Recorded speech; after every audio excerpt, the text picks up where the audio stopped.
This is breaking news. The role Morgan Freeman regrets most. One of the worst things I've ever done. It took a while for him to get there, but when Morgan Freeman finally made his big screen breakthrough in his late 40s, he was more determined than ever to ensure he didn't let it slip through his fingers. Although he made his debut as a performer in a 1964 production of Hello, Dolly, he made his first uncredited film appearance in the same year's drama, The Pawnbroker, and spent 6 years and over 700 episodes as part of the electric company cast in his first ever TV gig. It wouldn't be until 1987 that Freeman gained a significant foothold in cinema. Ironically, that came when he played a character diametrically opposed to the ones that made him a legend, with his vicious turn as a ruthless pimp in Street Smart netting him his first Academy Award nomination for Best Supporting Actor. The effect it had on his career was seismic, though, with Freeman soon established as one of the most in-demand talents in the business. Within a decade of Street Smart, he'd earned 2 more Oscar nods for Driving Miss Daisy and The Shawshank Redemption, lent support in Clint Eastwood's classic Unforgiven, collaborated with Steven Spielberg on Amistad, and partnered up with Brad Pitt for David Fincher's Seven, becoming one of the most consistent and reliable presences in Hollywood. Very rarely does Freeman find himself criticized for a subpar, lackluster, or phoned-in performance, but he remains completely convinced that some of his worst acting came when channeling William Shakespeare. Like virtually every other stage performer ever, he's well acquainted with the work of the bard. Just don't ask him to play the lead. At various points in his career, he's been a cast member in productions of Coriolanus, Julius Caesar, and The Taming of the Shrew, but he despises Othello with a passion. Not only has he frequently denigrated of his own abilities at playing the lead, but he doesn't care for the play in general. Struggling to find work after the Electric Company had finished its run in 1977,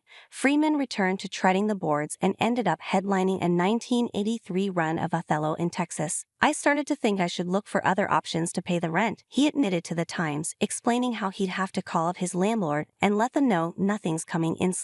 On paper, Othello came along at just the right time, but that's not how Freeman saw it. "I was awful," he conceded. "One of the worst things I've ever done, but it was work."